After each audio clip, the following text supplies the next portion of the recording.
Tak eling-eling ra lali, ora ilang, isih gamblang. Nyambut gawe bebarengan neng kutha Purworejo. Rame-rame dikembangno PDAU sing mbok rindu. Tak jamin seneng atimu.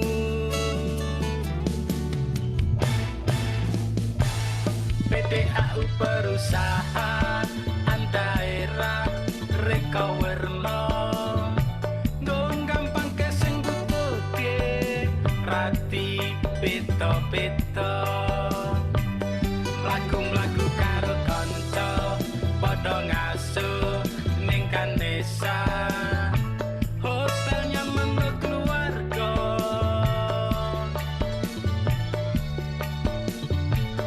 yen kowe meh nikah nyor cetak undangan PDAU izin tatos pelayan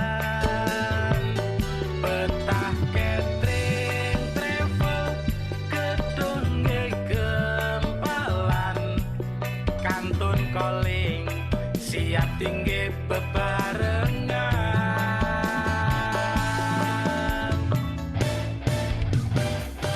dongake kula sak kanca sak termo ngawula ngati kagem Purworejo kawula tengah wonten PDAU sampeyan sak keluarga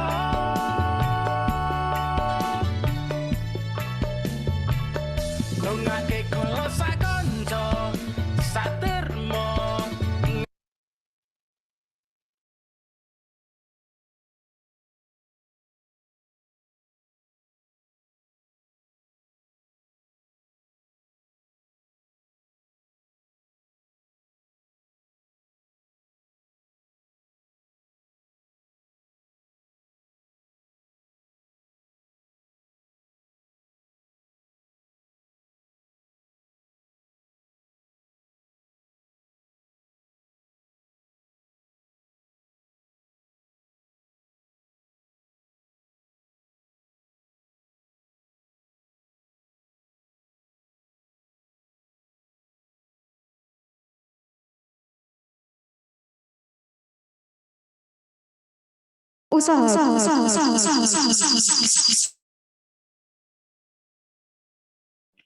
Kamis 10 Juni 2021 dimulai. Assalamualaikum warahmatullahi wabarakatuh. Yang terhormat Dekan Yang terhormat Direktur Perusahaan Daerah Aneka Usaha Bapak Didik Prasetya Adi SH. Yang kami hormati Dekan Fakultas Ekonomi Universitas Muhammadiyah Purworejo Ibu Dr. Dwi Irawati SEMSI. Yang kami hormati Wakil Dekan Fakultas Ekonomi Universitas Muhammadiyah Purworejo Ibu Intan Puspita SEMSC. Yang kami hormati Ketua Program Studi Manajemen Bapak Dr. Muri Harmawan Saputra SEMSC. Yang kami hormati Sekretaris Program Studi Manajemen Bapak Mahendra Gali Prasaja SEMM. Yang kami hormati Penanggung Jawab Acara Kuliah Praktisi PDAU Ibu Fitri Rahmawati SEMM. Yang kami hormati Moderator Acara Kuliah Praktisi PDAU Bapak Budianto SEMSC. Yang kami hormati Bapak Ibu dosen dan seluruh panitia kuliah praktisi PDAU beserta seluruh peserta kegiatan yang berbahagia. Puji syukur kehadirat Allah Subhanahu wa Ta'ala yang telah melimpahkan rahmat dan karunia-Nya sehingga kita dapat berkumpul pada acara ini dalam keadaan sehat tanpa aral suatu apa. Salawat dan salam selalu senantiasa kita junjungkan kepada Nabi Agung Muhammad Sallallahu Alaihi Wasallam yang kita nantikan syafaatnya di yaumil kiamah nanti. Amin, amin, ya rabbal alamin. Selanjutnya, perkenalkan, saya Dafa Faizah selaku pembawa acara akan menyampaikan susunan acara kuliah praktisi oleh Direktur Perusahaan Daerah Aneka Usaha Kabupaten Purworejo, Kamis 10 Juni 2021, dengan tema Business Innovation dengan urutan sebagai berikut. 1. Pembukaan. 2. Sambutan. 3. Acara inti sekaligus penyerahan kenang-kenangan. Dan yang terakhir penutup. Memasuki acara yang pertama, yaitu pembukaan. Marilah kita buka acara ini dengan bacaan basmalah bersama-sama. Bismillahirrahmanirrahim. Memasuki acara yang kedua, yaitu sambutan-sambutan. Sambutan akan dibawakan oleh Ketua Program Studi Manajemen, Bapak Muri Harmawan Saputra SEM, Dr. Muri Harmawan Saputra SEMSC. Untuk waktu dan tempat kami persilakan.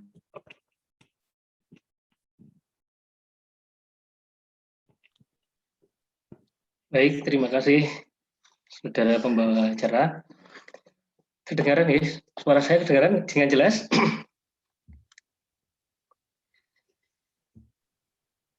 Baik, Assalamualaikum warahmatullahi wabarakatuh. A'udzubillahi minasyaitonirrajim. Bismillahirrahmanirrahim. Alhamdulillahirabbil alamin. Wa bihi nasta'inu ala umuri dunya waddin. Wassalamun ala asrofil anbiya'i wal mursalin wa ala alihi wa ashabihi ajmain, amma ba'du. Yang terhormat Dekan Fakultas Ekonomi Universitas Muhammadiyah Purworejo, Ibu Dr. Dwi Irawati SEMSI. Yang saya hormati Ibu Wakil Dekan, Ibu Intan Puspitasari. Yang saya hormati Sekretaris Program Studi Bapak Mahendra Galih Prasetyo. Yang terhormat dan yang spesial narasumber kita Bapak Didi Prasetyo Adi SH, Direktur Perusahaan Daerah Aneka Usaha Kabupaten Purworejo. Bapak Ibu dosen Program Studi Manajemen yang saya hormati dan para mahasiswa yang saya cintai dan banggakan.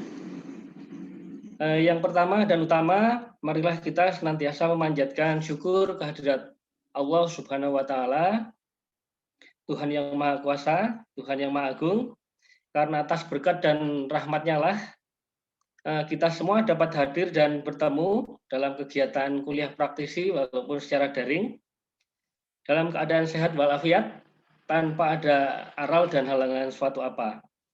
Untuk itu, marilah rasa syukur itu kita ikrarkan bersama dengan mengucap kalimat tahmid bersama. Alhamdulillahirabbil alamin. Sholawat serta salam semoga selalu tercurah pada Nabi Agung Muhammad SAW. Selanjutnya, saya mengucapkan selamat datang kepada Bapak Didi Prasetyo Adi SH, Bapak Direktur PDAU Kabupaten Purworejo. Atas nama program studi, kami juga mengucapkan terima kasih yang sebesar-besarnya kepada Pak Didi yang telah berkenan meluangkan waktu di antara kesibukan beliau yang padat untuk berbagi ilmu dan memberikan perspektif dari sudut pandang praktisi mengenai tema kuliah kita pada siang hari ini, yaitu mengenai business innovation. Bapak, Ibu, dan para hadirin yang saya hormati, dalam rangka melaksanakan program Kementerian Pendidikan dan Kebudayaan mengenai Merdeka Belajar Kampus Merdeka atau MBKM, dan sekaligus untuk menindaklanjuti kerjasama yang telah terjalin antara Fakultas Ekonomi dan Perusahaan Daerah Aneka Usaha Kabupaten Purworejo, maka pada kesempatan yang sangat baik ini, program studi manajemen menyelenggarakan rangkaian, karena ini series ya, nanti ada kegiatan-kegiatan lanjutannya, rangkaian kegiatan kuliah praktisi, yaitu dengan mengundang para pelaku bisnis yang menjadi mitra kita untuk memberikan tambahan ilmu dan berbagi pengalaman sebagai praktisi. Saya kira kegiatan ini sangat penting ya, karena sesuai dengan program pemerintah melalui beberapa kementerian yang mendorong terciptanya link and match antara perguruan tinggi, kemudian dunia industri, dan program-program prioritas dari pemerintah. Untuk itu nanti silahkan para mahasiswa memperhatikan dengan baik apa yang akan disampaikan oleh narasumber kita pada siang hari ini.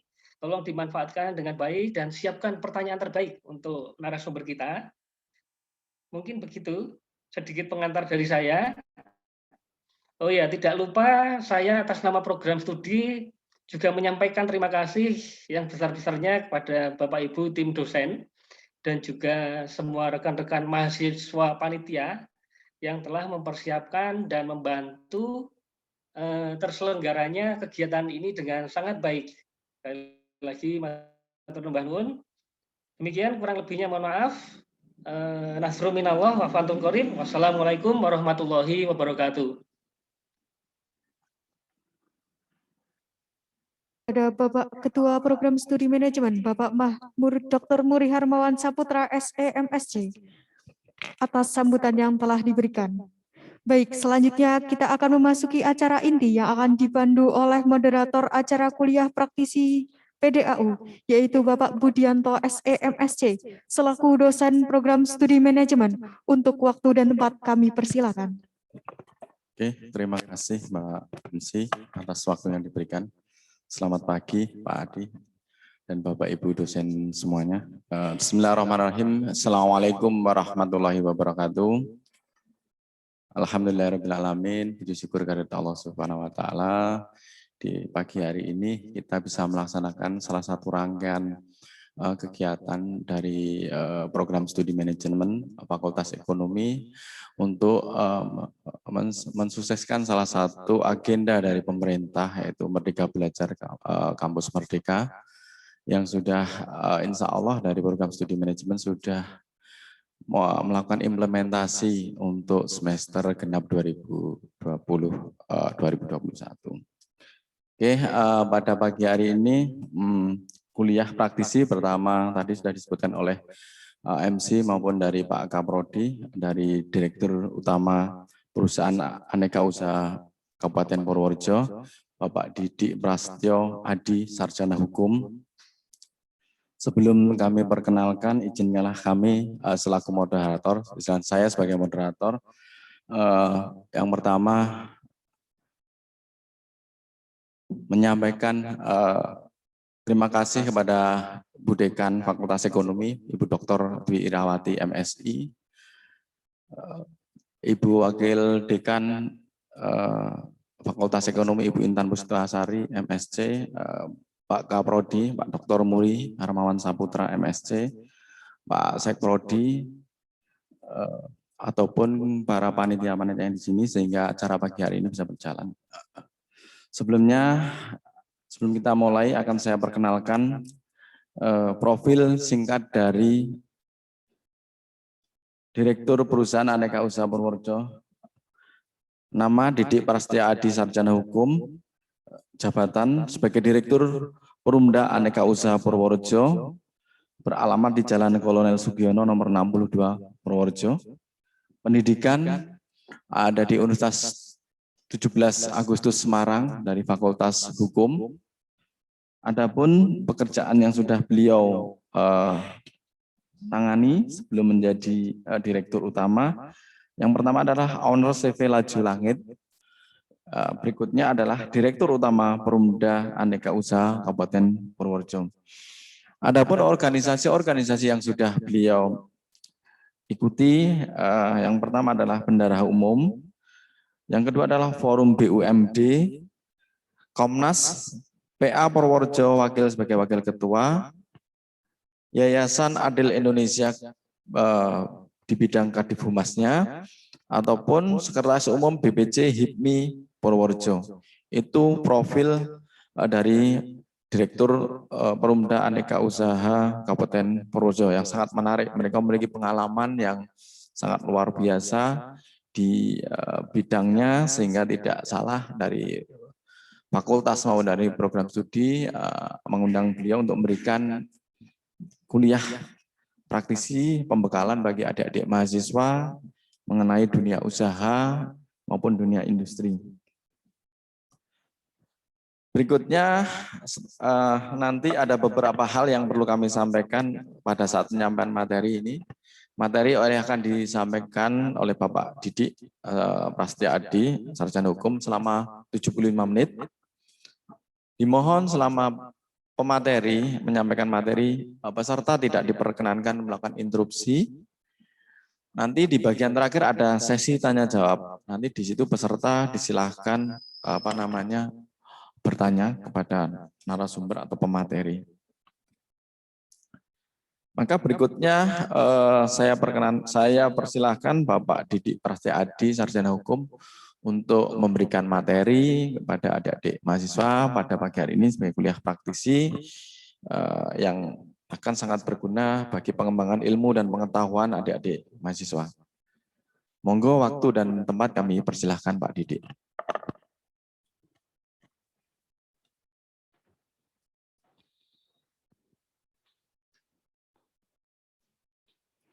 Assalamualaikum warahmatullahi wabarakatuh. Selamat pagi dan salam sejahtera bagi kita semua.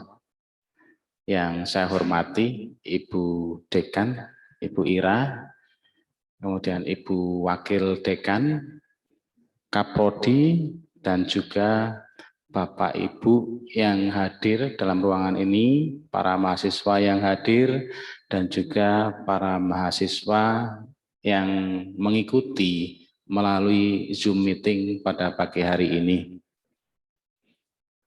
Bapak Ibu hadirin, kiranya yang paling pantas kita ucapkan pada pagi hari ini adalah rasa syukur kita kepada Allah Subhanahu wa Ta'ala, karena atas ridhonya kita dapat bertemu, ada yang tatap muka dan ada yang Zoom meeting dalam keadaan sehat walafiat, tak kurang suatu apa. Rasa syukur itu mari kita ikrarkan bersama dengan membaca kalimat tahmid, Alhamdulillahirabbil alamin. Sholawat dan salam senantiasa tercurah kepada junjungan kita Nabi Agung Muhammad Sallallahu Alaihi Wasallam. Mudah-mudahan kelak kita tergolong umat beliau yang mendapatkan syafaatnya di hari yaumil kiamah nanti. Amin Allahumma amin. Bapak Ibu hadirin dan yang saya hormati dan juga para mahasiswa yang mengikuti Zoom meeting, pada pagi hari ini saya akan memberikan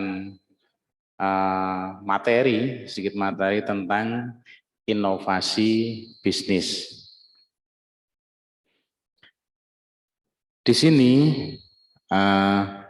saya akan kupas bahwa apa sih animo generasi muda saat ini, ya kan? Apa yang diinginkan oleh para mahasiswa saat ini.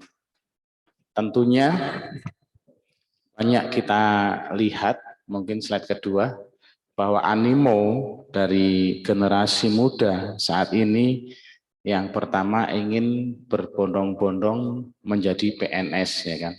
Setelah selesai kuliah, harapannya mereka ingin diterima sebagai pegawai negeri. Jadi animo generasi muda yang ada saat ini, kenapa ingin menjadi pegawai negeri, ya kan? Salah satunya menjadi PNS itu menjadi salah satu pilihan utama. Ini tidak bisa kita pungkiri, mungkin sekitar 90% ke arah itu. Yang apabila semua ingin menjadi PNS, artinya berlomba-lomba, kita berlomba-lomba untuk membebani negara, ya kan? Karena PNS itu digaji oleh negara. Anggaran Pemkab atau Pemkot itu menjadi naik Jadi semakin tinggi animo para generasi mengejar PNS, akan menaikkan resiko semakin tingginya beban negara untuk membiayai para PNS. Pertanyaannya, bagaimana nasib bangsa jika para generasi mudanya berlomba-lomba menjadi beban negara? Ya, tentunya bangsa ini juga akan semakin bangkrut ya. Bangsa ini kan juga seperti perusahaan. Seperti perusahaan, mereka bedanya kalau perusahaan itu mengelola kekayaan negara, kemudian membayar para PNS-nya. Kalau perusahaan itu kan mengelola, kemudian berlomba-lomba untuk mencari profit. Nah, maka mungkin dalam kuliah hari ini saya akan sedikit memberikan spirit kepada para mahasiswa untuk berlomba-lomba, ayo berwirausaha atau ayo menjadi entrepreneur. Mengapa kita harus menjadi wirausaha? Alasannya yang pertama, wirausaha sangat membantu dalam hal mengurangi angka pengangguran.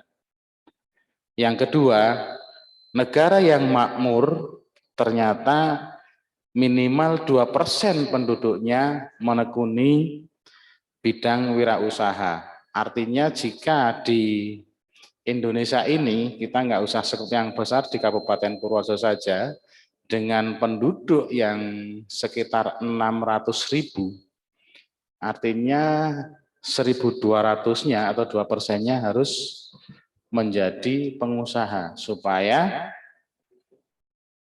perekonomian akan semakin meningkat. Kemudian yang ketiga, wirausahaan adalah profesi yang paling memungkinkan seseorang untuk mencapai kebebasan finansial. Yang paling tinggi, hal itu terbukti bahwa 10 besar orang terkaya di Indonesia maupun di dunia didominasi oleh wirausahawan. Yang keempat, wirausahawan adalah profesi yang sangat cair, artinya dapat dilakukan di berbagai bidang manapun. Saya sering memberikan spirit kepada teman-teman ketika mungkin saya sedang diundang, bahwa pengusaha itu adalah orang yang pertama masuk surga. Kenapa? Iya kan? Karena pengusaha itu biasanya dia berlomba-lomba untuk menggaji karyawan, kemudian dia lebih banyak memberikan santunan ataupun zakat. Karena wirausaha ini berpikirnya pakai otak kanan. Kalau pegawai pakai otak kiri. Makanya ketika kita sudah meninggal semua itu, ketika dikumpulkan di padang Arafah, kemudian malaikat itu bertanya manggil satu persatu, Pak Kiai masuk surga? Nah, Pak Kiainya menjawab paling depan, oh tidak Tuan Malaikat, saya tidak layak untuk masuk surga yang pertama. Loh kenapa? Kamu kan ngajar ngaji, kamu punya masjid, kemudian banyak murid yang ngaji sama kamu. Iya Tuan Malaikat, tetapi yang membangunkan masjid saya adalah pengusaha kayak gitu. Jadi yang layak masuk pertama kali adalah pengusaha. Oh, siapa namanya? Oh itu Pak Edi gitu. Oh silakan masuk surga kayak gitu. Nah itu kalau kita berbicara, ya ini intermezzo saja ya, bukan teori, tapi ini kan hanya untuk memberikan spirit. Kemudian perbedaan ini antara pegawai dan pengusaha. Yang pertama, kalau pegawai itu tergantung pada atasan, ya kan? Kalau pengusaha tergantung pada pelanggan. Kemudian tugas ditentukan oleh atasan, kerjakan tugas Anda. Kalau ini tugas ditentukan oleh inisiatif sendiri, jadi fleksibel. Makanya kan pengusaha itu kan kadang-kadang itu boleh dikatakan sebagai para bangsawan ya, bangsane tangi awan. Jadi karena waktunya fleksibel. Mungkin kalau para pegawai itu karena berpikirnya itu teratur, memakai otak kiri, jam kerjanya jelas, sehingga tingkat disiplinnya akan lebih tinggi dibandingkan dengan pengusaha. Kemudian pegawai, tanggung jawab jelas dan terbatas. Kalau pengusaha, tanggung jawabnya tinggi dan lebar. Kemudian jangkauan pengaruh terbatas. Nah, kalau pengusaha kesempatan untuk ekspresi diri. Kalau pegawai jelas pembagian antara rumah dan pekerjaan. Kalau seorang pengusaha, urusan usaha dan rumah itu bercampur. Jadi kadang-kadang memang kalau jadi pengusaha itu waktunya tidak tentu. Karena intuisi bisnis itu kadang-kadang itu keluar juga nggak tentu. Kadang-kadang sedang duduk-duduk di kantor itu akan muncul ide bisnis. Ada lagi ketika sedang berkumpul dengan teman-teman, itu juga akan muncul intuisi bisnis itu. Jadi kalau pengusaha karena berpikirnya memakai otak kanan, dia akan lebih ugal-ugalan. Dibandingkan dengan pegawai yang berpikirnya pakai otak kiri. Nah, kalau pegawai itu kan mempunyai penghasilan tetap dan pasti. Sedangkan pengusaha penghasilan itu tidak tetap dan tidak pasti. Mas sering saya sampaikan bahwa bagaimana sih kita memulai usaha atau mau pilih yang mana, mau pilih yang pegawai atau milih yang jadi pengusaha. Sebetulnya jadi pengusaha itu mudah. Ya, jadi pengusaha itu ya anggap saja seperti kita mau buka kamar mandi lah. Kita mau mandi. Nanti begitu kita sudah sampai di dalam pasti ada kekurangannya. Oh, sabunnya habis. Nah, akan keluar lagi itu cari sabun. Udah sabun udah dapat, odolnya nggak ada, nanti keluar. Nah, ya pengusaha itu seperti itu. Jadi terus melakukan inovasi dan improvisasi bisnis. Dan juga harus pinter-pinter membaca peluang usaha. Saat ini di masa pandemi ini bisnis apa sih yang paling diminati oleh masyarakat umum? Ya kan? Jadi kalau bisnis dalam situasi pandemi seperti ini, itu kan banyak bisnis yang tidak langsung. Mereka memakai jual beli secara online. Nah, tinggal bagaimana kita menyikapi hal tersebut. Tentunya bisnis yang paling laku saat ini adalah ya seperti ini. Masker. Karena ada wajib masker ya. Kemudian hand sanitizer. Hand sanitizer itu kan kita bisa meracik sendiri. Nah, bagaimana penjualannya? Penjualannya tentu bisa melakukan promo melalui media-media online. Dan sering kalau kita main medsos kita buka Facebook atau Instagram, itu banyak iklan-iklan yang nabrak. Banyak iklan-iklan yang muncul menawarkan sesuatu sehingga kita kadang-kadang ngeklik ya, oh kok tiba-tiba cocok gitu. Cocok kan otomatis oh ini bisa COD ini, bisa COD baru barang sampai baru kita bayar. Dan saya juga sering melakukan seperti itu.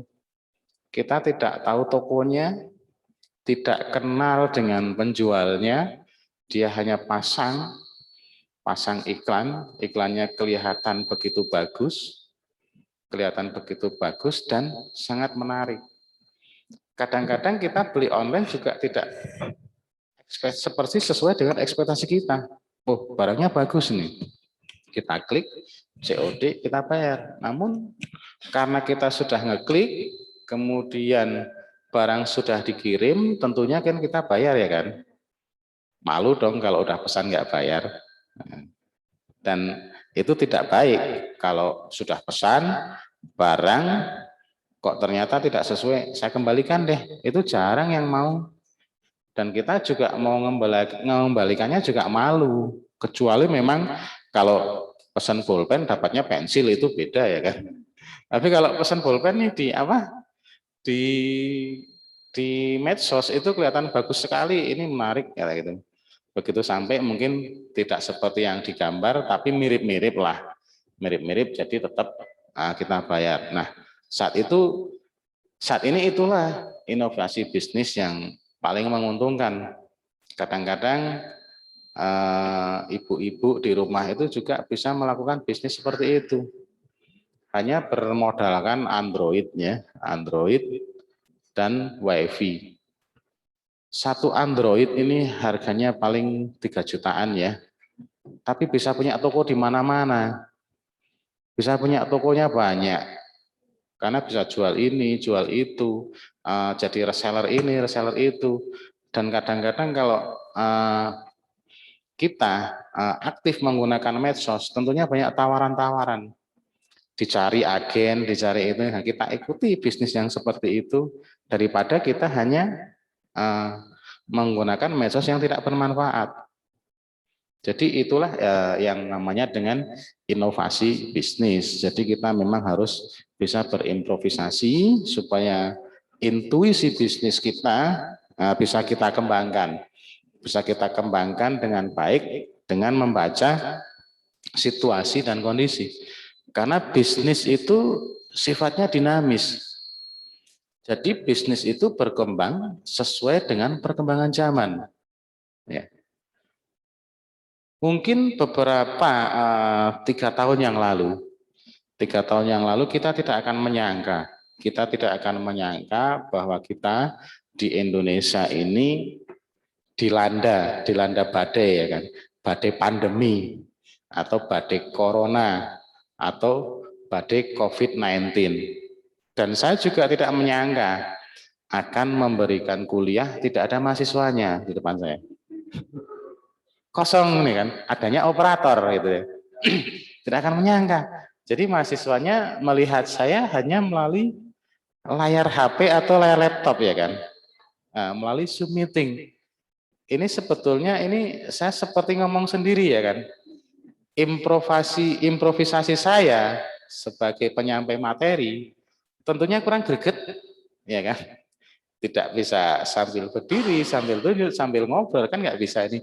Hanya duduk begini, memberikan materi, kemudian yang ikut Zoom meeting itu juga mungkin malas-malasan, ada yang sambil tidur, ada yang serius juga ada ini karena kadang-kadang saya di kantor itu juga sering Zoom meeting dengan kementerian, dengan Jakarta, itu ya mendengarkan terus itu juga males kadang-kadang. Makanya nanti saya tidak akan memberikan banyak materi, saya akan lebih mengedepankan diskusi ya, karena bisnis itu bukan teori, bisnis itu praktek ya. Seperti saya sampaikan, seperti membuka kamar mandi tadi, bukalah bisnis kecil-kecilan, ini akan sangat membantu.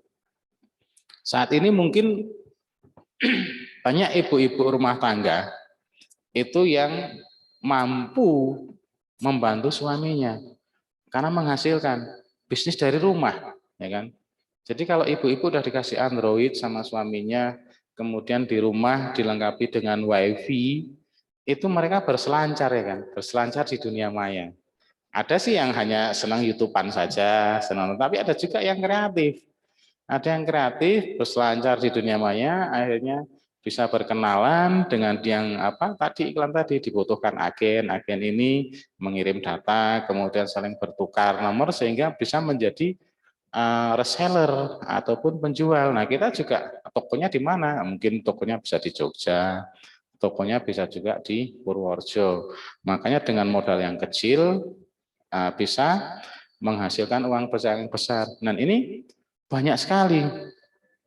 Bahkan istri saya juga sering aktif begitu, jual ini, medsos ini, ya COD-nya juga melalui orang toh kadang-kadang. Nah itu sedikit menghasilkan lah. Tapi kalau ditekuni ada juga yang bisa punya penghasilan jutaan setiap bulan. Bahkan penghasilan suaminya kalah dari bisnis ini. Tergantung bagaimana mereka melakukan promo. Bahkan hand sanitizer ada yang kelihatannya itu sepele ya. Kan banyak nih yang jual hand sanitizer karena dikemasnya itu bagus, harganya ekonomis, kemudian sedikit diberikan pewangi, ada yang pewangi jeruk. Wangi jeruk itu langganan itu menjadi sering pesan. Padahal hand sanitizer ya hand sanitizer biasa. Cuma ketika disemprotkan kan ada yang memang baunya menyengat ya, bau alkohol. Tapi saya ada beli hand sanitizer itu baunya wangi jeruk kayak gitu. Nah itu sampai hari ini di kantor saya berlangganan itu. Berlangganan karena senang dengan wanginya. Kemudian kemasannya yang mudah dibawa. Nah hal-hal yang seperti ini yang sering kita sepelekan dan tidak kita baca peluangnya. Jadi kalau menurut ini, ayah kaya ya tentunya pernah membaca buku Robert Kiyosaki ya, kayangan Robert Kiyosaki itu orang kaya di Jepang, bahwa dalam manusia itu dibagi menjadi 4 kuadran, ada E, S, B, A ya, employer, self-employer, kemudian business owner, dan investor. Ada yang tahu berarti sejarahnya Robert Kiyosaki seperti apa ya? Ya, Robert Kiyosaki itu dulu ikut kerja kalau nggak salah itu suruh menjaga perpustakaan, ya kan? Menjaga perpustakaan, membaca buku, majalah. Jadi majalah itu memang ada expirednya setiap bulan. Nah, ketika majalah itu sudah expired oleh pemiliknya, itu dibuang atau dijual harga kiloan. Nah pada saat itu Robert Kiyosaki ini gajinya kecil kerja di situ karena dia merasa jadi pegawai. Dari situlah muncul ide bisnisnya. Oh ini sayang ini majalah kalau dibuang karena memang sudah expired, yang harusnya dibaca bulan Juni expired bulan Juli, kan tidak ada yang beli. Tidak ada yang beli. Nah kemudian ada ide bagaimana kalau majalah ini saya sewakan, ya kan? Saya sewakan. Akhirnya Robert Kiyosaki ini bilang sama bosnya, boleh nggak kalau majalah yang sudah expired ini saya sewakan? Oh boleh. Artinya itu ide bisnis sudah muncul. Kemudian diambillah majalah-majalah yang sudah expired itu, dibuatkan di satu tempat, disewakan. Ternyata laku keras. Kalau misalkan beli itu 10.000, dia sewakan hanya 2.000 mungkin karena gratis. Tapi sewa itu nggak habis, orang baca bayar kembalikan. Nah ini awal mulanya ide bisnis itu muncul, sehingga Pak Robert Kiyosaki itu bahwa dia sepakat tidak mau menjadi pegawai. Nah ini tergantung dari adik-adik yang masih kuliah ini mau pilih yang mana, gitu. Mau pilih yang pasti atau milih yang tidak pasti. Ya kan? Kalau milih yang pasti itu jadi pegawai. Kalau pilih yang tidak pasti jadi pengusaha. Coba dibandingkan hasilnya akan besar yang mana, ya kan? Tentunya berdasarkan survei tadi, dari 10 orang besar atau 10 orang kaya, baik di dunia maupun di Indonesia, itu 10-10-nya dari pengusaha. Dari pengusaha, bukan dari pegawai. Ya, pegawai juga bisa kaya, tapi dilihatlah apa. Kalau menteri, ya kaya. Kalau direktur BUMN, kaya. Ya, mudah-mudahan direktur BUMD juga begitu. Karena di sini mereka ini kan kalau pilih yang pasti-pasti saja, ya tentunya berlomba-lomba jadi pegawai tadi. Tidak akan muncul intuisi bisnisnya. Jadi kadang-kadang intuisi bisnis ini muncul juga karena sudah kepepet. Tidak diterima bekerja di mana-mana, Sudah capek nih melamar ditolak, sehingga baru berpikir untuk menjadi wirausaha. Tapi juga kebanyakan sukses. Kebanyakan juga sukses karena semangatnya. Semangat berwirausaha yang cukup tinggi. Jadi memang kalau mau jadi pengusaha, itu yang pertama harus ada semangat. Yang kedua, harus banyak ide. Kita harus banyak inovasi. Kemudian tentunya yang ketiga ini banyak bersedekah. Ya. Banyak bersedekah karena Allah akan mengganti 700 kali lipat, ya kan? Pada dulu waktu saya di Medan tahun 2009. Tahun 2009 itu di koran itu ada iklan Entrepreneur University. Jadi saya baca di Medan Bisnis itu ternyata mentornya itu dari Jogja, itu Purdi E. Chandra. Purdi E. Chandra itu yang punya Primagama. Pada waktu itu beliau bercerita bahwa dia sudah punya sekitar 750 cabang Primagama di seluruh Indonesia dan luar negeri. Makanya kalau dia mendatangi tempat usahanya 1 hari 1 saja, 2 tahun baru sampai di rumah. Ya kan? Karena saking banyaknya. Jadi kalau Purdi Edanja ini dah kelasnya udah menjadi business owner dia pemilik bisnis. Dia masuk di kuadran 3 dan juga masuk di kuadran 4 menjadi investor. Dia franchise-kan usahanya sehingga menjadi banyak karena prinsipnya dia tidak usah bekerja, yang akan bekerja cabang-cabang itu sedikit-sedikit tapi banyak. Kalau menjadi self employer itu usaha sendiri, bekerja sendiri. Kalau menjadi business owner itu tidak cukup satu. Jadi misalkan mau buka usaha, katakanlah buka usaha mie ayam, ya jangan jadi tukang mie ayam. Repot nanti, itu self employer. Tapi jadi pemiliknya. Buka satu ruko, kemudian buka cabang-cabang yang lain. Pekerjakan orang di situ, dan ini pernah saya lakukan di Medan, karena pada waktu itu saya juga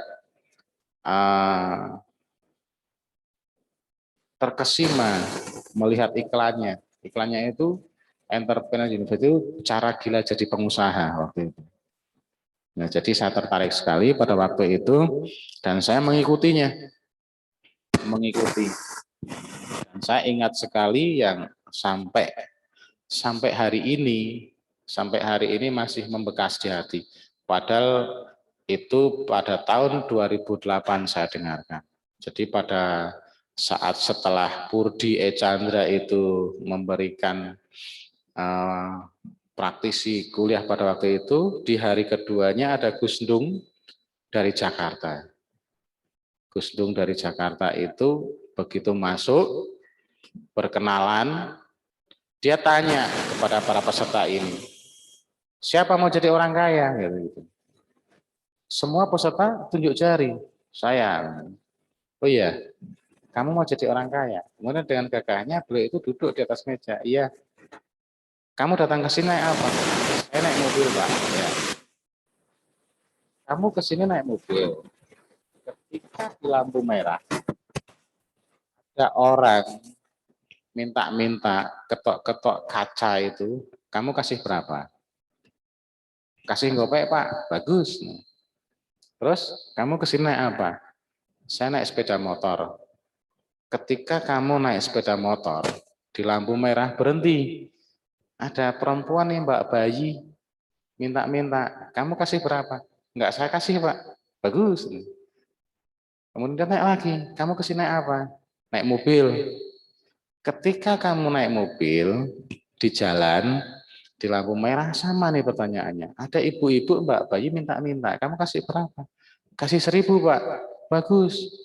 Kemudian dia langsung gebrak meja. Dia gitu. Gimana kalian mau jadi orang kaya? Sedekah aja pelitnya gitu. keluarlah dalil-dalil dia yang menyebut bahwa bersedekahlah maka kamu akan kaya. Allah akan mengganti 700 kali lipat. Kalau kamu datang ke sini naik mobil, sedekahnya kok cuma 1000, diganti oleh Allah 700 kali lipat. Berapa dapatnya? 700.000. Kemudian dengan gagahnya dia keluarkan uang, ambil tas. Semua peserta dibagi itu 100 ribuan. Dibagi 100.000, 100.000. Nanti ya, kamu pulang dari sini bayar parkir 100.000. Jadi ini kamu harus belajar sedekah. Ini uang dari saya untuk bayar parkir nih, bukan untuk kamu kayak gitu. Nah, kemudian akhirnya banyak cerita bahwa besok itu adalah hari Jumat. Besok hari Jumat. Jika kamu ingin terjadi perubahan besar, oh sama ya? Sama, ini hari Kamis, besok Jumat ya? Nah, ini kok kebetulan sama ya ini. Jika kamu ingin terjadi, saya merinding ini, jika ingin terjadi perubahan besar dalam diri kamu, lakukan besok hal besar. Apa itu? Kan laki-laki sholat Jumat nih, sholat Jumat, datang ke masjid, kosongkan dompet kamu. Ini kan gila ini. Berani apa enggak? Pada saat itu juga akan terjadi perubahan besar dalam diri kamu. Yakinlah bahwa Allah akan mengganti 700 kali lipat ya gitu. Allah tidak akan pernah ingkar janji karena ada dalam Al-Qur'an. Yang ingkar janji adalah manusia. Dia bilang gitu. Ini seperti ngantem kepala saya ini pada waktu itu. Ya waktu itu saya sudah buka usaha ya. Sudah buka usaha namun kecil karena mie ayam jamur. Saya sewa ruko di sana karena dulu saya bekerja di BNI itu hanya capek saja, menang bersih.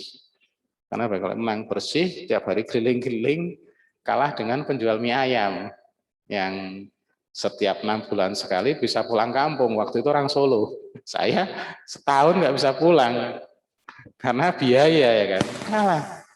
Nah, sampai di rumah itu saya juga gelisah. Gelisah karena mendengar kuliahnya Gus Dung tadi. Oh benar kayak ini. Akan terjadi perubahan besar jika saya lakukan seperti ini. Nah, pada saat hari Jumat itu, akhirnya saya mau sholat Jumat masih keluar masuk kayak gitu ya kan. Pakai sarung, ganti lagi pakai celana. Karena kalau pakai sarung kan saya nggak bisa ngantong.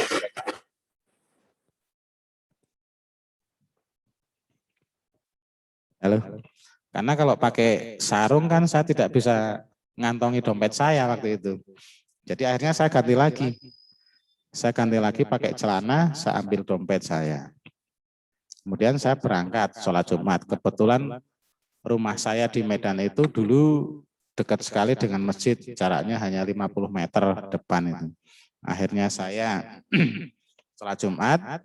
Nah, pas giliran ada ini, infak, kotak infak datang, ini kan ngasih semua ini. Saya lakukan, saya tarik, saya kosongkan betul. Saya kosongkan betul pada waktu itu. Memang pada waktu memang belum punya banyak uang ya. Kalau dihitung mungkin sekitar 400.000 lebih lah waktu itu, tahun 2008. Nah, saya kosongkan, pulangnya memang ada perubahan sangat besar pada waktu itu. Ya deg-degan, ya bingung. Ini saya nggak punya uang. Saya punya anak satu pada waktu. Punya anak satu, punya istri. Dan di Medan itu masih kontrak karena saya dulu pernah merantau di Medan, masih kontrak. Sampai di rumah istri saya tanya, udah pulangnya? Udah. Ya mau beli beras, mati aku. Berasnya habis, mati aku lah. Dompetnya kosong. Mungkin itu yang namanya perubahan besar ya. Bingung pada waktu itu. Ya sudah, aku aja yang cari beras kayak gitu. Akhirnya saya naik sepeda motor, waktu itu masih VKR motornya. Ini mungkin cerita ini bisa menjadi spirit ya. Saya naik sepeda motor ke tempat teman saya yang ikut acara Entrepreneur University itu. Yang kemarin sore juga ikut, namanya Pak Adi. Kalau Pak Adi ini sudah kaya, dia sudah punya grosir sembako. Jadi ketika saya sampai di situ, Dia juga sama, baru pulang sholat Jumat, lagi duduk-duduk itu di kasir sambil kipas-kipas. Nah saya datang, wih Dik, dari mana kau? Pakai logat Medan ya kan. Habis dari Jumatan kayak itu. Kok tumben langsung sini kau? Iya. Terus dari mana? Iya, aku ini. Aku lakukan seperti yang kemarin dikasih tahu Gus Dung. Wah, ketawa dia. Wah, gila kau ini. Gila kau. Terus lah kenapa ya Pak? Ya memang terjadi perubahan besar kayak gitu. Terjadi perubahan besar. Deg-degan saya nggak punya duit ya gitu. Sementara di rumah nggak ada beras. Nah, terus ya udah aku kesini mau ini aja, mau tang beras ya. Berapa? Ya, 5 kilo aja. Terus saya ambil, nggak usah. Ambil yang 10 kilo aja itu, yang packing 10 kilo. Ya akhirnya saya ambil 10 kilo. Terus saya nggak langsung pulang. Nggak langsung, ada apa lagi ya itu. Saya nggak punya uang nih. Dompetnya udah saya kosongkan. Tawa lagi dia. Emang dasar gila katanya. Akhirnya ya udah saya pinjamin 200.000. Nah dia nggak tega. Nih beras ku kasih, uang ku kasih nih 200.000. Nah makasih ya. Pulang. Saya pulang kemudian sekitar jam 3 karena waktu itu usaha saya itu dipegang oleh karyawan ya. Karyawan saya namanya Eva. Lalu saya ke ruko. Waktu itu usaha saya juga belum lama, masih baru. Saya ke ruko mie ayam jamur dari pagi sampai sore itu belum laku ternyata. Jangan apes tenan ya gitu. Ternyata belum laku. 1 mangkok pun belum laku pada waktu itu. Akhirnya saya duduk di situ, duduk kurang lebih 5 menit. Ada yang beli. Ada yang beli. Pak, mie ayam 1 kayak gitu. Saya juali. Waktu itu mie ayam itu masih 6.000 dibungkus. Nah, pas saya setelah saya dibungkus 6.000 itu saya terima, saya kantongi karena nggak masukkan ke laci. Terus ada lagi yang beli, datang, Pak bungkus 5 kayak gitu, bungkus 5. Nah ketika saya membuat mie itu tiba-tiba ada juga yang ketok-ketok styling itu minta-minta, Pak minta sedekah kayak gitu. Ya saya kasih lagi, saya asal cabut aja saya kasih. Ternyata yang saya kasih yang 5.000-an waktu itu. Nah pas yang 65 itu udah selesai, harus kembalian 30.000. Nah, nggak lama kemudian datang lagi Pak Haji Masri. Pak Haji Masri itu yang punya Hotel Madani di Medan, hotelnya cukup besar karena dia adalah saudaranya Gubernur Pekanbaru waktu itu dan sudah berlangganan kepada saya, sudah sering ke situ. Nah, pesan mie ayam, makan. Setelah makan, beliau manggil saya, Dek sini Dek, saya mau ngobrol kayak gitu. Ya Pak, ini minggu depan Bapak mau pesta. Bapak mau pesen mie sama kamu. Gitu. Oh iya Pak. Berapa? Bapak pesan 800 mangkok. Nanti styling ini kau bawa ke sana. Jadi jangan kau kasih yang ini, yang terlalu banyak. Kau kasih harga 5.000 aja. Terus itu telurnya separuh, nanti mie-nya sedikit-sedikit aja. Kamu cukup bawa styling sama alat masak aja. Nanti mangkok itu styrofoam Bapak yang sediakan kayak gitu. Ya alhamdulillah waktu itu terus lumayan nih 800 mangkok dikalikan 5.000 kan ketemu nih 40 juta. Nah, terus langsung dikasih DP 10 juta pada waktu itu 2008. Kasih DP dengan senang hati saya langsung pulang, saya cerita sama istri kalau dapat pesanan. Setelah saya rangkai-rangkai, ya itulah perubahan besar yang terjadi pada hari itu. Pada hari Jumat. Pertamanya deg-degan, terus nggak lama jadi seneng. Karena dapat order, dapat uang. Nah padahal untuk membuat 800 mangkok mie ayam itu modalnya lebih kurang 20-an deh. Karena habis makan itu separuhnya untungnya. Nah, akhirnya setelah itu saya yakini sampai hari ini mungkin bisa sampai seperti ini ya karena itulah ada keyakinan tidak perlu besar sedekah itu, yang penting dilakukan sesering mungkin. Saya yakini seperti itu. Nah mudah-mudahan ini menjadi inovasi dan menjadi semangat tersendiri. Lanjut ke materi, belajar dari negeri tirai bambu. Cina ini memanggil pulang para pengusaha asli penduduk negeri tersebut yang sukses berwirausaha di luar negeri. Ya kan, dengan harapan bahwa mereka melakukan usaha yang kreatif di negeri sendiri untuk membangun negerinya. Nah, dengan kembalinya para wirausahawan kreatif dan modal yang berlimpah, negeri tirai bambu tersebut mampu membuat percepatan yang gemilang di bidang perekonomian.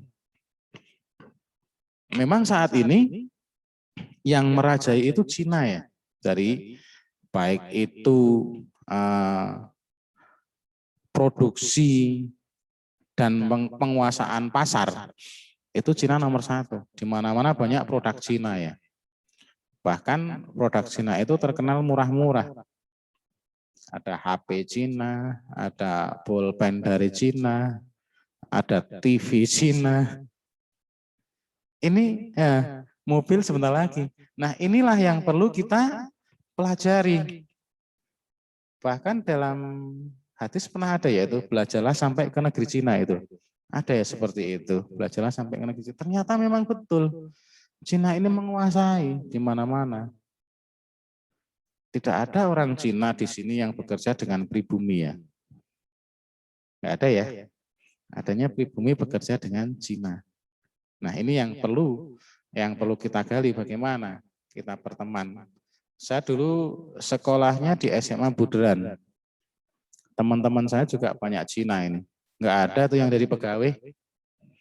Semua pengusaha. Kelihatannya buka usaha toko kecil-kecil kayak gitu. Tampilannya saja. Tapi ternyata dia punya 2 atau 3 rumah. Di rumah satunya dia cukup mewah. Ada mobil, ada ini sih. Tokonya kecil.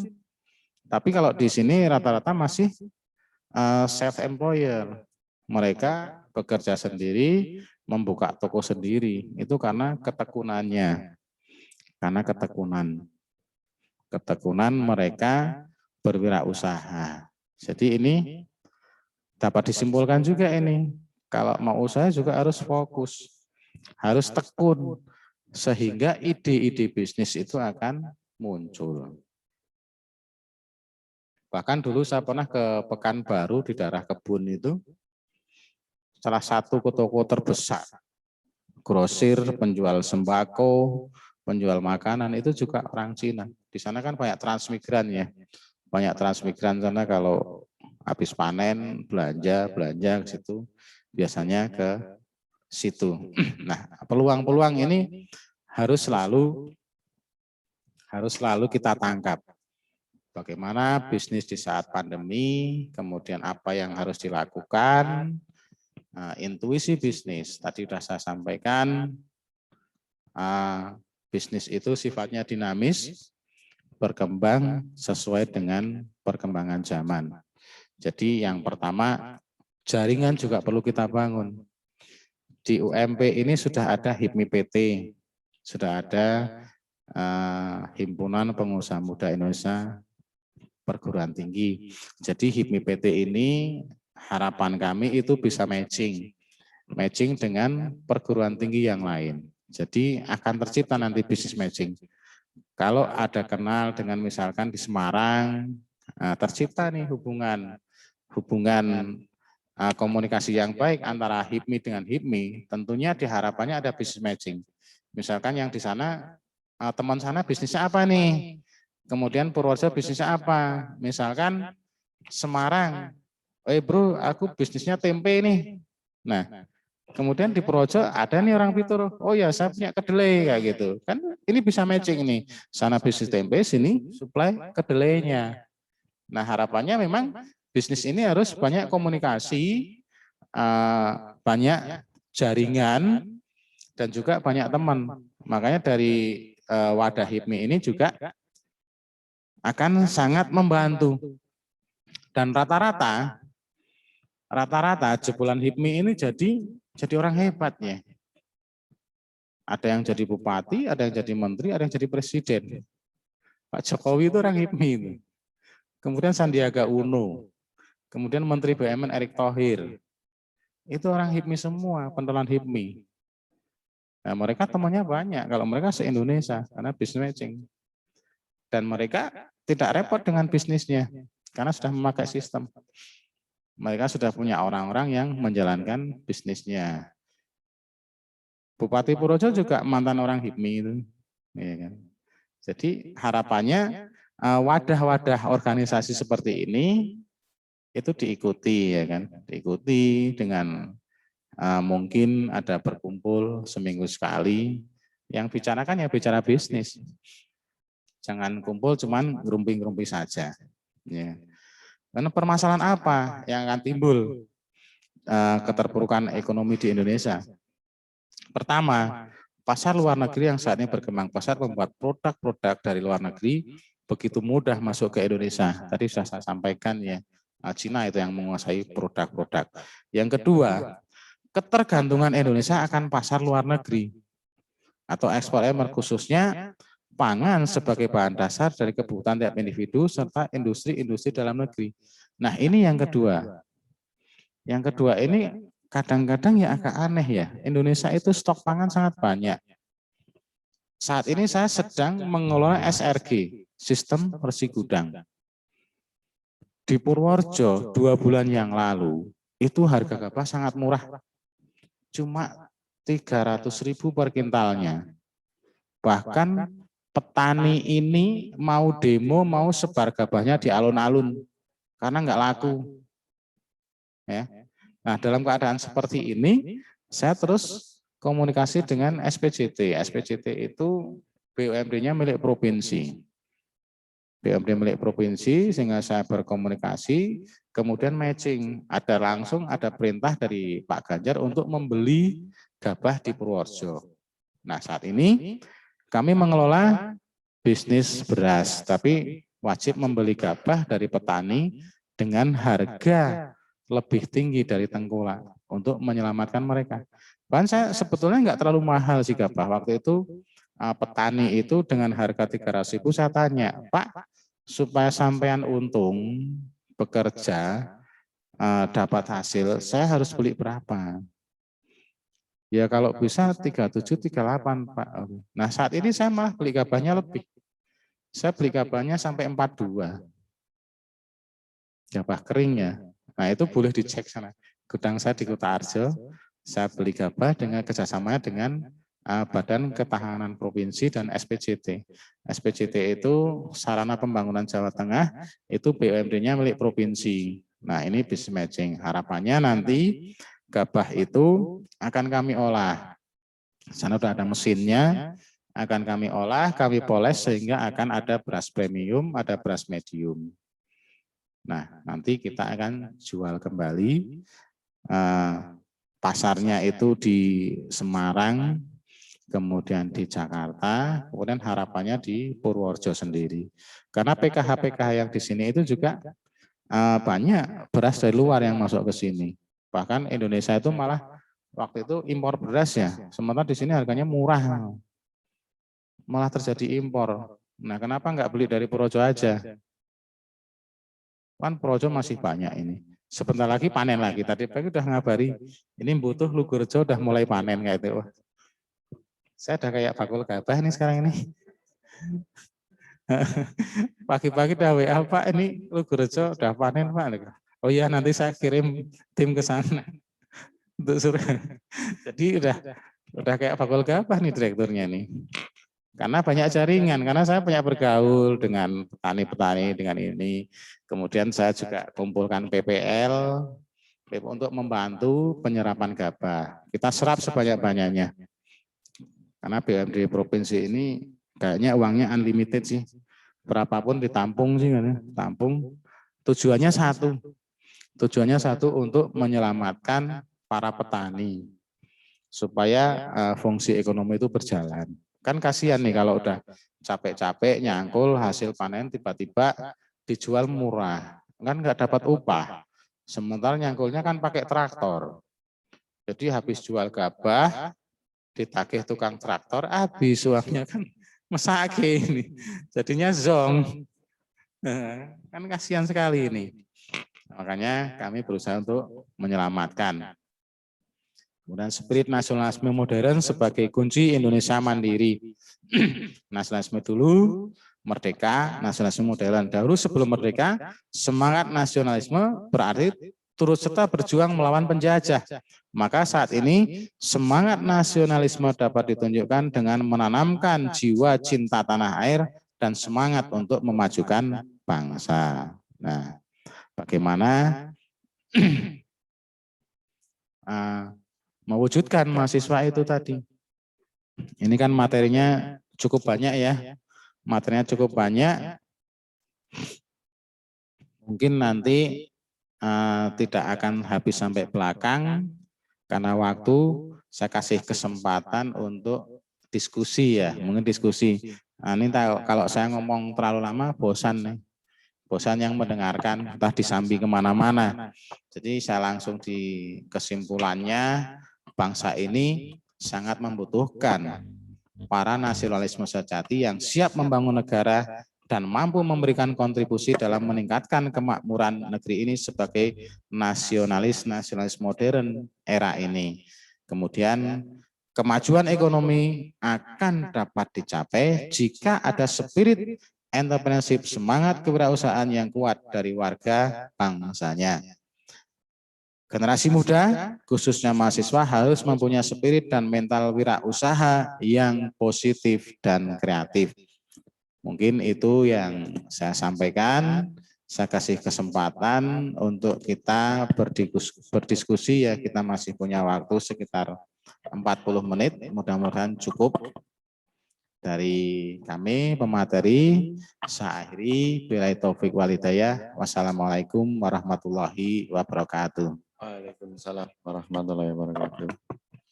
Oke, terima kasih Pak Adi atas waktunya untuk memaparkan materi yang sangat luar biasa.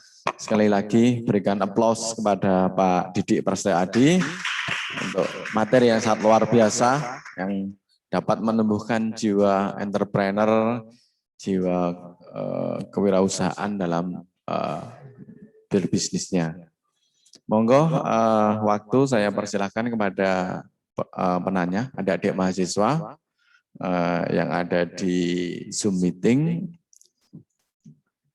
Oke, raise hand juga boleh atau langsung bertanya dengan mengaktifkan speaker yang ada di laptop atau handphonenya. Oke, silakan penanya pertama, monggo. Tadi ada penanya.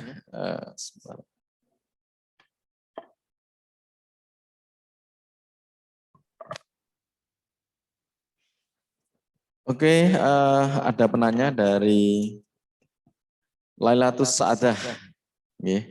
Assalamualaikum warahmatullahi wabarakatuh. Saya Lailatus Sa'adah, bertanya dalam memulai sebuah usaha baru tentunya tidak mudah dan belum langsung sukses. Lalu bagaimana cara menumbuhkan dan menguatkan mental berwirausaha agar usaha tersebut dapat berkembang dan lebih maju? Itu Pak Adi, monggo bagaimana tips dan triknya untuk menguatkan mental usaha bagi wirausahawan muda baru kita yang ada di kampus. Baik, terima kasih. Dari siapa tadi? Mbak Lailatus Sa'adah. Lailatus Sa'adah ya. Itu pertanyaannya Lailatus Sa'adah. sama seperti saya ketika dulu ikut seminar mau buka usaha. Pertanyaan seperti itu, tidak mudah kan. Padahal disampaikan buka usaha itu ya mudah saja, seperti buka kamar mandi. Ada kekurangan begitu sampai masuk di dalam, kurang sabun tinggal beli sabun, kurang odol beli odol. Jadi yang pertama dalam situasi seperti ini harus membaca peluang. Membaca peluang nih. Kalau saat sepi masa pandemi begini kan tidak mungkin ini berjualan di pinggir jalan atau berjualan apa itu juga sangat tidak mungkin. Jadi usaha ini saya katakan tadi berkembang dinamis sesuai dengan perkembangan zaman. Apa sih yang dibutuhkan saat ini? Saat ini yang dibutuhkan di masa pandemi itu ya banyak. Alkes ini ada masker, ada hand sanitizer, ada itu kan. Nah, masker itu kan juga setiap hari ini ganti ya. Jadi saya kemarin juga banyak orderan masker seperti ini. Ini salah satu alumni UMP itu sukses. Ini namanya Mufti. Mufti itu buka konveksi di Gerabak. Dia macam-macam nih. Ada masker, ada kaos, kemudian baju-baju seragam. Nah, ini tinggal mau pilih yang mana. Dengan modal yang terjangkau. Dengan modal yang terjangkau. Mungkin saat ini penawarannya itu yang harus dimaksimalkan. Ya kan? Kenapa kok Alfamart itu orang banyak selalu beli di situ? Beli masker, beli apa itu di Alfamart kayak gitu. Itu kan laku sekali. Nah, kita juga harus berusaha untuk bisa seperti itu. Yang pertama jaringan. Jaringan harus dikuatkan dulu kalau buka usaha. Buka usaha mulai dengan modal yang kecil. Yang kedua, semangat, fokus. Jadi berkali-kali gagal, kalau usaha bangkit lagi. Jangan kapok. Misalkan hari ini nih modal 1 juta untuk ini. Kemudian dilalai modalnya nggak balik alias bangkrut. Terus kapok tidak mau mulai usaha lagi. Itu tidak akan ditemukan. Tidak akan ditemukan, saya gagalnya di mana kayak gitu. Kok ini udah saya modali nih, ternyata tidak bisa balik modal, gagal ya. Habis itu kapok nggak mau usaha lagi, ya tidak akan ketemu nanti formulanya. Nah kalau sudah usaha gagal itu nanti ya ngobrol dong sama temennya, aku kok biar caranya ben iki payu, kayak gitu aja. Caranya itu cuma itu. Dan semangat, jaringan, semangat, tidak pernah putus. Itu persis pertanyaannya ketika saya dulu ikut kuliah entrepreneur. Mulainya susah, karena belum mulai. Tapi kalau sudah mulai enak nih, jual apa, laku kayak gitu. Jual apa, laku. Nah, aspek kunci dalam keberhasilan wirausaha itu ada MIRA ya kan. Yang pertama, motivasi. Yang kemudian kedua ide, produk dan pasar. Kemudian riset, dana atau peralatan. Terus pengetahuan atau bagaimana atau skill yaitu ability. Nah, ini yang harus dikuasai ada dalam materi saya. Mungkin itu Mbak siapa tadi? Lailatus Sa'adah ya. Kalau masih pengen bincang lagi bisa kok ke Ganesha, ketemu saya di sana. Diberi waktu sama Pak Adi untuk paling berdiskusi ya, adik-adik mahasiswa bagaimana cara mengembangkan bisnis mulai dari titik nol sampai dengan insya Allah sukses saat ini. Oke, yang berikutnya ada pertanyaan dari Aryo Febrian. Mungkin langsung saja ke Pak Adi. Saat ini sedang marak para penjual online yang mana berjualan tanpa menstok barang atau biasa disebut dengan dropshipper.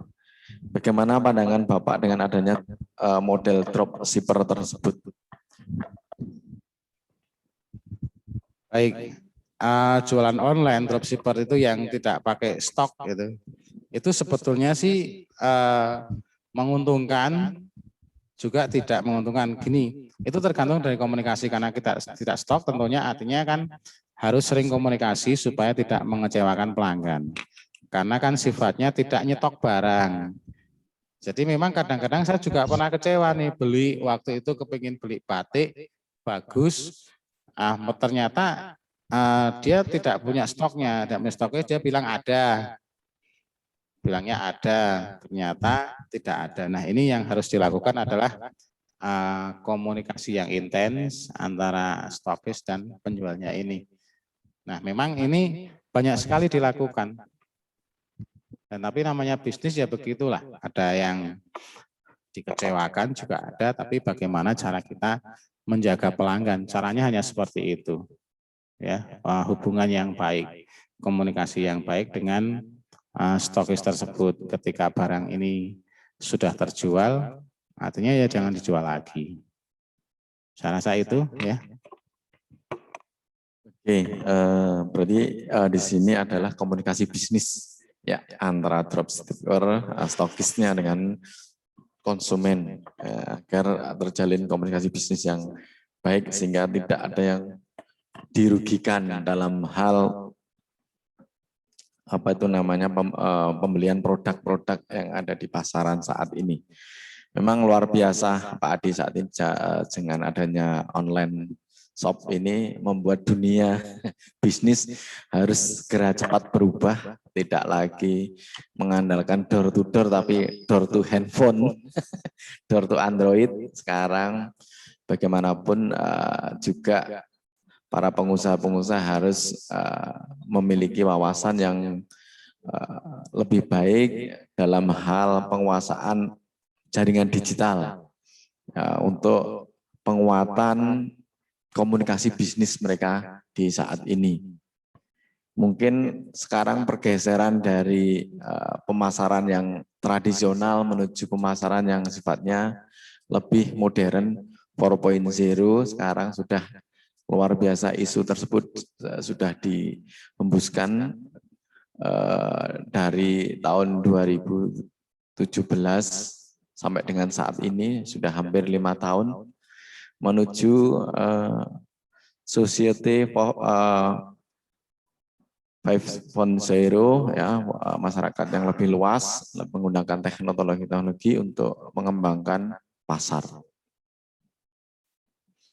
Ini ada lebih menarik lah Pak Adi pertanyaannya. Bagaimana cara mengelola risiko bisnis yang ada? Risiko-risiko bisnis saat ini yang Pak Adi kelola. Bagaimana cara yang terbaik agar risiko bisnis bisa diminimalisir sehingga bisa menghasilkan keuntungan yang sangat luar biasa. Itu Pak Adi. Pertanyaan dari Andri Widianto. Ya. Ini pertanyaan ini menarik ya. Memang semua bisnis itu beresiko. Bisnis itu beresiko, namun bagaimana cara kita meminimalisirnya kan? Itu tergantung bisnisnya apa, bisnis yang dijalankan. Ya kan? Kalau misalkan bisnis makanan, ya kita sediakan sesuai dengan pesanan. Jangan sampai nyetok. Kalau itu bisnisnya makanan ya, sehingga resikonya tidak di kita. Contoh dulu pesaingnya Dunkin Donat itu ada di Jakarta, donat keliling itu, yang keliling pakai Tupperware itu kan bangsa makanan yang tidak bisa tahan lama. Mereka meminimalisir risikonya ya sesuai dengan pesanan keliling. Jadi ketika keliling itu mereka pesannya berapa dicatat sehingga produksinya itu sesuai dengan pesanan. Jangan panas stok barang yang pertama cepat basi, yang kedua lakunya lama. Itu jadi untuk meminimal resiko bisnis itu tergantung pada bisnisnya. Kalau saat ini bisnis perhotelan, bisnis pariwisata itu memang sedang mati karena masa pandemi. Nah, itu tidak bisa tidak bisa dianalisis resikonya. Tidak mungkin saat ini akan membeli bus pariwisata untuk bisnis tour travel. Karena tempat wisatanya saja belum dibuka. Kemudian kalau perhotelan memang saat ini juga sedang sepi sekali. Karena banyak yang tidak boleh keluar rumah. Bahkan Lebaran kemarin kita juga sangat sepi. Jadi tergantung bisnisnya apa. Jadi nanti akan dikaji dengan manajemen risiko tentunya. Jadi memang harus kita pikir betul kalau mau buka usaha di saat ini. barangnya itu tahan lama, laku atau tidak, memang harus diperhitungkan betul.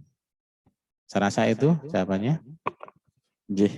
Pak Adi, berarti bagaimana cara sikap pengusaha dalam memforecast, merencanakan produk apa yang akan mereka jual dan bagaimana istilahnya serapan ya di konsumen, serapan daya serap konsumen terhadap produk yang kita perjualbelikan di depan konsumen.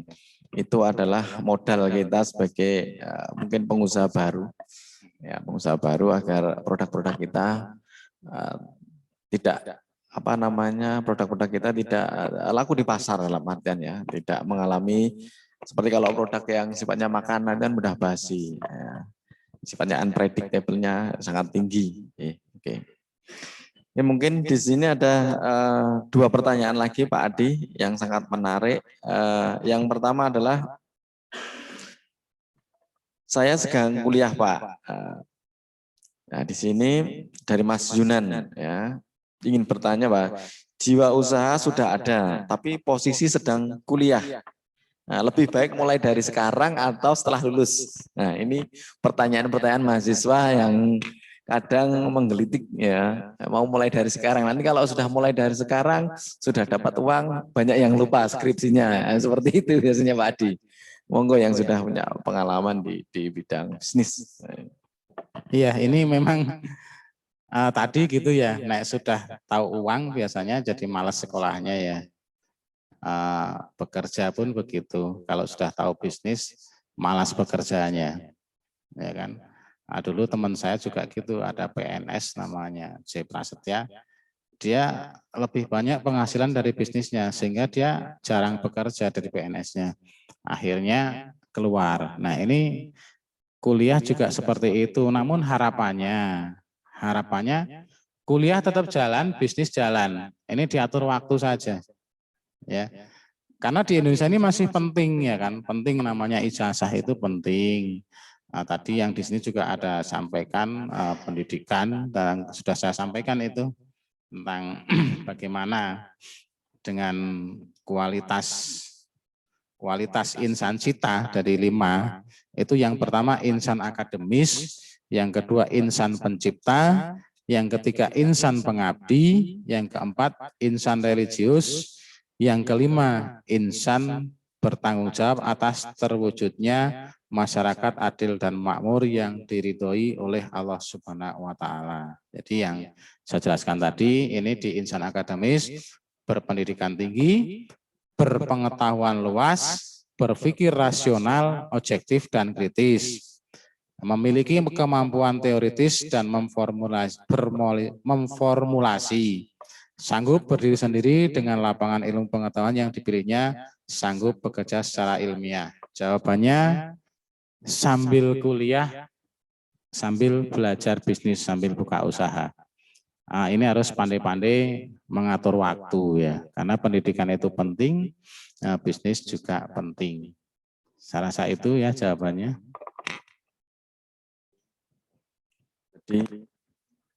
Jadi bagaimana kita mengatur waktu Pak Adin, time management yang baik sebagai mahasiswa dan sebagai pebisnis. Ya sangat luar biasa ya. Kebetulan ini kebanyakan mahasiswa saya dan mahasiswa kelasnya Bu Fitri, ya, bisnis inovasi ini. Banyak sekali mahasiswa kami ini yang sudah merintis. Ya. Saya lihat waktu masih sebelum pandemi itu ada Car Free Day itu luar biasa, mahasiswa dari prodi manajemen itu mereka sudah aktif ya, untuk menyemarakkan Car Free Day, mereka membuka usaha apapun di situ. Nah, insya Allah mereka sudah mental bisnisnya sudah terbentuk ya. Berarti kalau sudah berani beber dagangan gitu, mental bisnisnya sudah mulai terbentuk dan mereka sudah siap untuk memulai yang lebih besar. Harapannya dari kami juga mahasiswa tidak malu, tidak enggan untuk menjadi entrepreneur. Entrepreneur yang sangat luar biasa daripada jadi pegawai. Pegawai itu sangat terbatas, sangat terbatas dari sisi penghasilan, dari pendapatan ataupun dari sisi yang lain. Nah, seperti itu. Nah, syukur-syukur dibiayai dari hasil bisnisnya ya.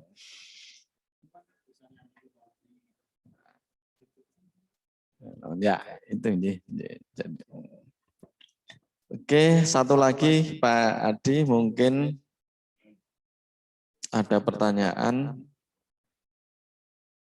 Konsistensi, Pak. Ini dari Mas Firmanda Hendrianto. Ini konsistensi dalam menjaga ritme usaha. Nah, monggo Pak Adi. Ya, memang pengusaha itu harus konsisten, ya kan? Artinya tadi itu memang harus menjaga kepercayaan. Jadi bisnis itu harus confident, ya kan? Jangan sampai misalkan kita buka usaha makanan nih, ya kita laku nggak laku untuk pertama buka aja terus, karena dalam rangka mencari pelanggan. Nah, tinggal stok kita aja yang kita atur, ya kan? Karena kan kadang-kadang begini nih, dari rumah mungkin ada pelanggan yang pernah makan, misalkan saya usaha ayam goreng nih, buka di sini contohnya. Ada pelanggan yang pernah beli, oh ayam gorengnya di sana enak. Nah kita pas hari ini laku, kemudian kalau libur ya ditulis aja, misalkan hari Jumat libur. Nah artinya hari Jumat libur, artinya pelanggan tahu. Jangan kalau buka usaha itu buka tutup, ini akan menghilangkan pelanggan. Karena ketika ini ya, kita punya keinginan, misalkan nih mau makan, oh ayam goreng Pak Eko di sana. Pikiran kita kan sudah tertuju ke situ, karena di sana enak. Tapi begitu sampai di tempatnya, kok tutup, itu kecewa. Besoknya datang lagi tutup, itu kecewa lagi, kecuali habis. Kalau habis mereka akan datang lebih kasih. Tapi kalau tutup, malas lah, paling jauh-jauh sampai sana juga tutup. Jadi memang harus konsisten nih, harus terus-menerus. Jangan takut rugi. Tinggal diatur bagaimana stoknya. Misalkan jual makanan nih, hari ini stok 10, laku 9 ya alhamdulillah. Hari ini stok 10 semuanya laku alhamdulillah. Nah besok karena mungkin hujan deras atau situasi seperti apa, stok 10 laku cuma 2. Yang 8 itu ya disedekahkan saja supaya besok bisa laku lebih banyak lagi, kita anggap laku semua gitu. Jadi memang harus konsisten. Tidak boleh tidak konsisten kalau bisnis ini. Begitu Mas Abi? Gitu tadi pertanyaan dari Firmanda ya, Pak dari Firmanda. Mungkin masih kita buka lagi atau sudah cukup Pak Adi? Masih? Pak, saya izin bertanya, boleh? Dari MC bertanya. Bisa dipaparkan secara singkat mengenai visi dan misi PD Aneka Usaha. Terus pertanyaan kedua.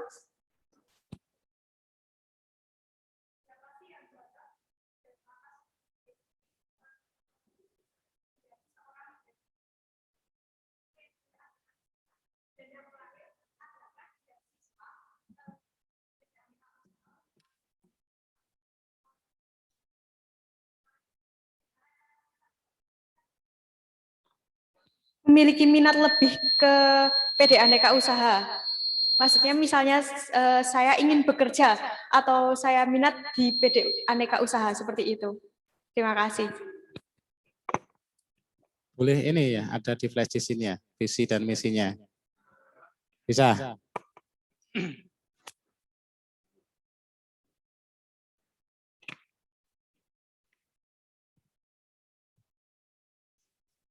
Nah, sudah ada itu? Sudah ada ya kan? Visinya tadi mewujudkan perusahaan daerah aneka usaha yang mandiri, profesional, profitable dari Purworejo oleh Purworejo untuk Purworejo. Kemudian visinya yang pertama adalah optimalisasi aset dan unit usaha yang telah ada. Kemudian yang kedua mengembangkan atau diversifikasi usaha. Yang ketiga meningkatkan pendapatan asli daerah PAD Kabupaten Purworejo. Yang keempat mensukseskan misi Bupati Purworejo dalam mewujudkan Kabupaten Purworejo sebagai gerbang ekonomi utama bagian selatan Provinsi Jawa Tengah yang berbasis pertanian, pariwisata, industri, dan perdagangan. Jadi perlu diketahui, kalau PD Aneka Usaha itu adalah perusahaan milik pemerintah. Jadi perjalanan bagaimana itu semuanya diatur. Semua diatur tergantung oleh aturan, termasuk penyertaan modalnya, kemudian SDM-nya, itu semua ada dalam Perda dan Pergub. Jadi payung hukumnya itu sudah jelas. Jadi kita bekerja di sini mengikuti koridor, mengikuti aturan Perda. Memang BUMD ini tidak bebas dalam menjalankan bisnisnya. Nah, rata-rata namanya BUMD ini merugi. Tapi alhamdulillah di tangan saya masih bisa menghasilkan keuntungan. Kan core bisnisnya memang ada hotel, ada catering, kemudian ada percetakan, ada air minum dalam kemasan, terus yang baru ini nanti adalah sistem nasi gudang, dan saya akan melakukan pengembangan untuk pengelolaan limbah medis dan PLTS, itu bekerja sama dengan investor. Kemudian direktur itu dipilih melalui seleksi, ya. Jadi yang menentukan yang pantas menjadi direktur adalah tim seleksi. Dulu kami tim seleksinya itu ada 7 orang ya. Dari UGM ada 3, kemudian UMP itu Pak Supriyono, Pak Supriyanto ya. Pak Supriyono, kemudian dari Sawunggalih itu rektor Sawunggalih, rektor UMP, UGM-nya 3, kemudian dari Bapeda, dan dari inspektorat. Itu ada 7, dan kami yang seleksi itu 14 orang. Jadi disuruh untuk memaparkan bisnis plan dan juga profil, yang menentukan adalah para panelis itu. Jadi sudah, ya misalkan siapa yang lebih pantas, ya mereka yang menilai sebagai tim penguji. Kemudian kerjasama dengan PDAU, kami siap membuka kerjasama di bidang apa, misalkan tour travelnya, atau kemudian cateringnya, atau itu bisa komunikasi bisnis, itu sangat bagus, bisa bekerjasama dengan PDAU. Kemudian itu misalkan di IO-nya, anak-anak muda ini biasanya lebih cocok ke IO ya. IO kita punya IO, bendera IO ada, kemudian bendera travel itu ada. Jadi IO mengorganisir suatu kegiatan, nanti itu kan di tiap-tiap dinas itu biasanya ada acara itu. Nanti bisa bekerja sama ini sebagai sarana pembelajaran. Karena kami ketika mengelola event, kami juga membutuhkan tenaga-tenaga yang seperti itu. Dan ada beberapa kok anak UMP yang ikut IO kami itu. Ya, saya rasa itu. Terus ada apalagi tadi? Oh, beasiswa. Kebetulan kami dari perusahaan dana belum mampu. Nanti mungkin harapannya ke depannya ya. Ke depannya itu bisa ada CSR. Nanti mudah-mudahan dalam 2 atau 3 tahun bisa saya wujudkan. Insya Allah nanti untuk mahasiswanya. Ya. Oke, terima kasih Pak Adi atas pemaparannya di pagi hari ini. Di akhir sesi tanya jawab yang sangat luar biasa. Sehingga mampu membuka cakrawala pengetahuan bagi adik-adik mahasiswa yang ada di UMP, mereka agar memiliki jiwa entrepreneur yang lebih mantap. Sebelum saya akhiri kuliah praktisi pada pagi hari ini, saya akan sedikit menyimpulkan hasil kuliah praktisi pada pagi hari ini. Yang pertama adalah intuisi bisnis yang bersifat dinamis sesuai perkembangan zaman. Kita harus melihat ya bagaimana perkembangan jaringan bisnis, bagaimana perkembangan teknologi, khususnya juga bagaimana kita membangun komunikasi bisnis agar bisnis tersebut dapat berjalan dengan baik sesuai dengan tujuan dan cita-cita yang pemilik dari perusahaan. Yang kedua adalah spirit entrepreneurship harus ditumbuhkan, selalu ditumbuhkan oleh seluruh komponen bangsa agar bangsa kita menjadi bangsa yang lebih maju dalam mencapai tujuan bersama. Itu mungkin dari saya selaku moderator di kuliah praktisi pada pagi hari ini. Saya ucapkan sekali lagi terima kasih kepada Pak Didik Prasetyo Adi Sarjana Hukum sudah memberikan pemaparan yang sangat luar biasa. Saya selaku moderator undur diri dan semoga kita dapat berjumpa kembali pada kuliah praktisi-praktisi di lain waktu. Assalamualaikum warahmatullahi wabarakatuh.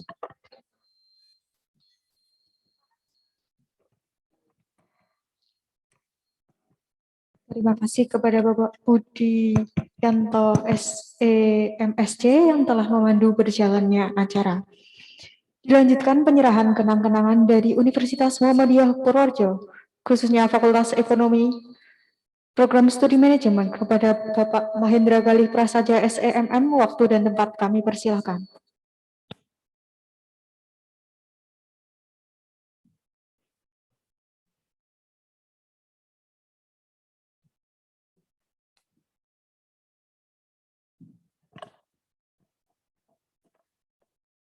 Berikut adalah penyerahan kenang-kenangan dari Universitas Muhammadiyah Purworejo, khususnya Fakultas Ekonomi, Prodi